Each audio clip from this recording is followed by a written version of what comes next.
यह शुद्ध महाभारत एक श्रृंखला है जो कि लगातार चलती रहेगी। इसकी कहानियां लगातार एक दूसरे से जुड़ी होंगी और हम बड़ों से आशीर्वाद और छोटों से स्नेह स्वरूप वीडियो को लाइक और कमेंट की आशा रखेंगे। तो चलिए शुरू करते हैं महाभारत की पहली कथा। एक दिन की बात है, महाबाहु राजा दुष्यंत अपनी चतुरंगिनी सेना के साथ किसी गहन वहन में जा पहुंचा। उसे पार करने पर उसे एक मनोहर आश्रम युक्त उपवन मिला। यह वन बड़ा ही सुंदर था। वहां के वृक्ष खिले हुए पुष्पों से लद रहे थे। दुर्वादलों से पृथ्वी हरी भरी हो रही थी। सुंदर सुंदर पक्षी मधुर स्वरों में चहक रहे थे, कहीं कोकिलों की कुहू कुहू तो कहीं भौरों की गुंजार। राजा दुष्यंत उपवन की शोभा देख ही रहा था कि उसकी दृष्टि उस मनोरम आश्रम पर पड़ी। उस आश्रम में स्थान स्थान पर अग्निहोत्र यज्ञ कुंड की ज्वालाएं प्रज्वलित हो रही थी। यज्ञशाला पुष्प और जलाशयों के कारण उसकी अद्भुत शोभा हो रही थी। सामने ही मालिनी नदी बह रही थी जिसका जल बड़ा ही स्वादिष्ट था। अनेकों ऋषि मुनि आसन लगाए ध्यान मग्न थे। राजा को ऐसा लगा मानो वह ब्रह्मलोक में खड़ा है।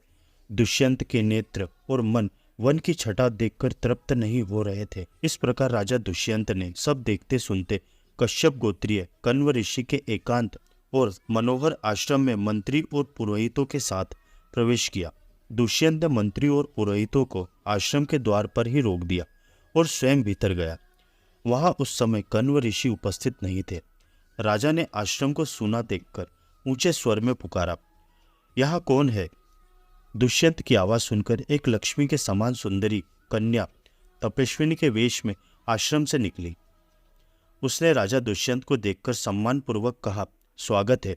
फिर उसने आसन पर बैठाकर राजा का अतिथि सत्कार करके उससे स्वास्थ्य और कुशल के संबंध में प्रश्न किया। स्वागत सत्कार के बाद उस तपस्विनी कन्या ने तनिक मुस्कुराकर पूछा, मैं आपकी क्या सेवा करूं? राजा दुष्यंत ने सर्वांग सुंदरी एवं मधुर भाषिणी कन्या की ओर देखकर कहा, मैं परम भाग्यशाली महर्षि कण्व का दर्शन करने के लिए आया हूं।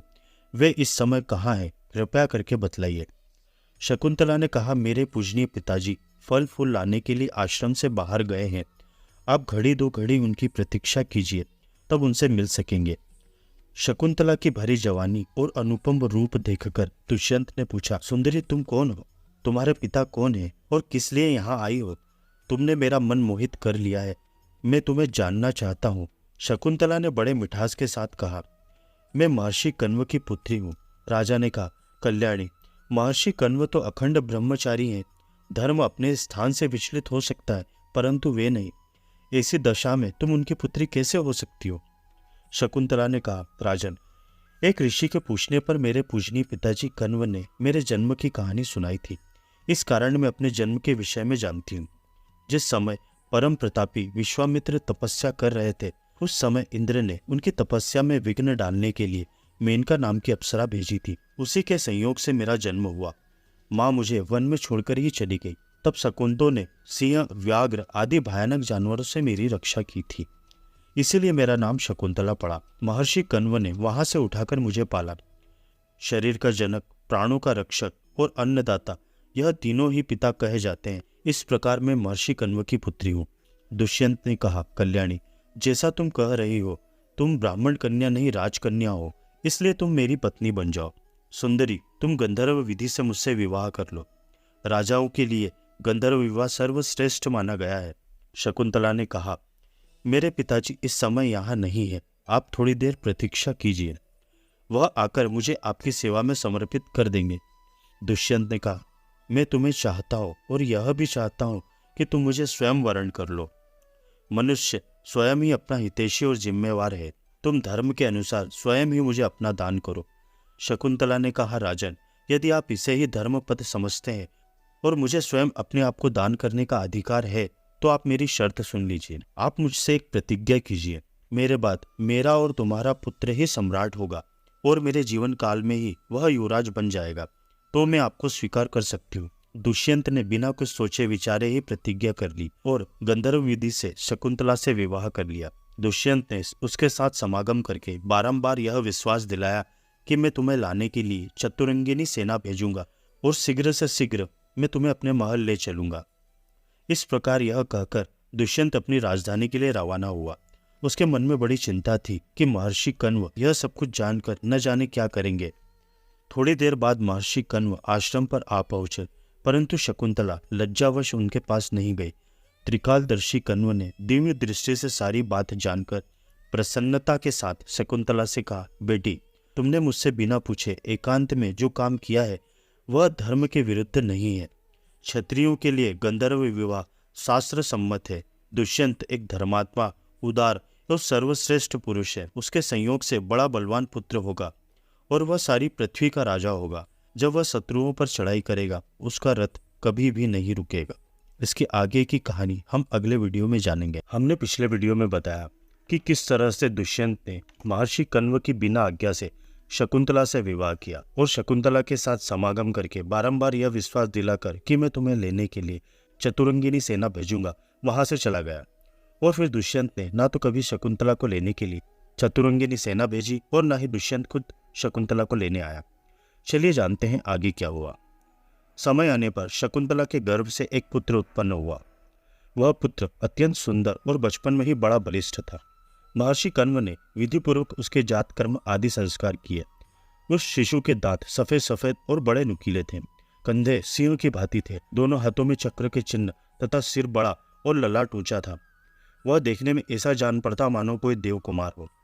वह 6 वर्ष की उम्र में ही बाघ, शूकर और बड़े बड़े हाथियों को आश्रम के वृक्षों से बांध देता था। आश्रमवासियों ने उसके द्वारा समस्त हिंसक पशुओं का दमन होते हुए देख उसका नाम सर्वदमन रख दिया। वह बड़ा बहादुर, तेजस्वी और बलवान था। उस बालक के अलौकिक कर्म को देखकर महर्षि कण्व ने शकुंतला से कहा, अब यह युवराज बनने योग्य है। फिर उन्होंने अपने शिष्यों को कहा, शकुंतला को उसके पुत्र के साथ उसके पति के घर पहुंचाओ। कन्या का ज्यादा दिनों तक मायके में रहना उचित नहीं है। शिष्यों ने आज्ञा अनुसार शकुंतला और सर्वदमन को लेकर हस्तिनापुर की यात्रा पर निकल पड़े। हस्तिनापुर पहुंचने के बाद शकुंतला राज्यसभा में गई और शकुंतला की आज्ञा लेकर ऋषि शिष्य आश्रम लौट गए। शकुंतला ने भरी राजसभा में सम्मान पूर्वक कहा, राजन, यह आपका पुत्र है। अब प्रतिज्ञा अनुसार आप इसे युवराज बनाइए। शकुंतला की बात सुनकर दुष्यंत ने कहा, अरे दुष्ट औरत, तू कौन है और तू किसकी पत्नी है? मुझे तो कुछ भी याद नहीं कि मेरा और तेरा किसी भी तरह का संबंध है। राजा दुष्यंत की बात सुनकर शकुंतला बेहोशी होकर खंबे की तरह खड़ी रह गई। लाल आंखें, फड़कते होठ और टेढ़ी दृष्टि के साथ दुष्यंत की ओर देखने लगी। थोड़ी देर बाद फिर दुष्यंत से बोली, महाराज, आप सब कुछ जानते हुए भी ऐसा क्यों कह रहे हैं कि मैं तुम्हें नहीं जानता? ऐसी बात नीच और पापी मनुष्य कहते हैं। आपका हृदय तो सब कुछ जानता है कि क्या झूठ है और क्या सच। अपने हृदय पर हाथ रखकर कहिए, क्या मैं झूठ बोल रही हूँ? और अगर आप यह सोच रहे हैं कि उस समय आश्रम में मैं अकेला था और इसका कोई गवाह नहीं, तो आप गलत हैं, क्योंकि परमात्मा सबके हृदय में बैठा है। वह सब कुछ जानता है, क्या पाप है और क्या पुण्य, और आप वहीं बैठकर पाप कर रहे हैं और पाप करने के बाद यह सोच रहे हैं कि मुझे कोई नहीं देख रहा। आपका यह घोर अज्ञान है। देवता और अंतर्यामी परमात्मा भी इन बातों को देखते और जानते हैं। सूर्य, चंद्रमा, वायु, अग्नि, अंतरिक्ष, पृथ्वी, जल, हृदय, यमराज, दिन रात, संध्या, धर्म, यह सभी मनुष्य के शुभ अशुभ कर्मों को जानते हैं। कई तर्क वितर्क के बाद भी राजा दुष्यंत नहीं माना। दुष्यंत ने कहा, शकुंतला, मुझे नहीं पता कि यह पुत्र मैंने तुमसे उत्पन्न किया है। स्त्रियों को तो झूठ बोलने में हमेशा ही आनंद प्राप्त होता है। भला तुम्हारी बात पर कौन विश्वास करेगा? तुम्हारी एक भी बात विश्वास करने योग्य नहीं है। और तेरा इतना दुस्साहस कि अपने आप को महर्षि विश्वामित्र और मेनका की पुत्री कहती है। कहाँ महर्षि विश्वामित्र और कहाँ मेनका और कहाँ तेरे जैसी साधारण नारी। चली जा यहाँ से। इतने दिनों में भला यह बालक शाल के वृक्ष जैसा कैसे हो सकता है? जा जा, चली जा यहाँ से। शकुंतला ने कहा, राजन, कपट न करो, तुम अपनी प्रतिज्ञा मत तोड़ो। सत्य सर्वदा तुम्हारे साथ रहे। पर यदि झूठ से ही तुम्हारा प्रेम है और मेरी बात पर विश्वास नहीं करते हो तो मैं स्वयं चले जाऊंगी। मैं भी झूठे के साथ नहीं रहना चाहती। राजन, मैं कहती हूँ, तुम इस बालक को अपनाओ या नहीं। मेरा यह पुत्र सारी पृथ्वी पर शासन करेगा। इतना कहने के बाद शकुंतला वहां से चल पड़ी। उसी समय ऋषि, पुरोहित, आचार्य और मंत्रियों के साथ बैठे हुए दुष्यंत को संबोधित करते हुए आकाशवाणी ने कहा, शकुंतला सच कहती है, यह तुम्हारा ही पुत्र है। तुम इस पुत्र का पालन पोषण करो और शकुंतला का अपमान मत करो। अपना औरस पुत्र यमराज के पंजों से छुड़ा लेता है। सचमुच तुम ही ने इस बालक का गर्भाधान किया था। शकुंतला की बात सर्वथा सत्य है। तुम्हें हमारी आज्ञा मानकर ऐसा करना ही चाहिए। तुम्हारे भरण पोषण के कारण इसका नाम भरत होगा। आकाशवाणी सुनकर दुष्यंत आनंद से भर गए। उन्होंने अपने पुरोहित और मंत्रियों से कहा, आप लोग अपने कानों से देवताओं की वाणी सुन ले। मैं अच्छी तरह से जानता हूँ कि यह मेरा ही पुत्र है। यदि मैं केवल शकुंतला के कहने पर इसे स्वीकार कर लेता तो सारी प्रजा इस पर शंका करती और इसका कलंक कभी भी नहीं धुल पाता। इसी कारण मैंने ऐसा दुर्व्यवहार किया। तब उन्होंने सर्वदमन को स्वीकार किया और उसके संस्कार करवाए। उन्होंने अपने पुत्र का सिर चूमकर उसे छाती से लगा लिया और शकुंतला से कहा, मैंने तुम्हें अत्यंत क्रोधित कर दिया। यह अप्रिय कार्य मैंने जानबूझकर किया था कि प्रजा के मन में तुम्हारे और मेरे पुत्र के लिए कोई भी शंका ना रहे। समय आने पर भरत का युवराज पद पर अभिषेक हुआ। उसने कई राजाओं को जीतकर संत सम्मत धर्म का पालन करके अनुत्तम यश लाभ प्राप्त किया और बहुत कम समय में ही वह पृथ्वी का चक्रवर्ती सम्राट बन गया। भरत से ही इस देश का नाम भारत पड़ा और वही भरतवंश के प्रवर्तक हुए।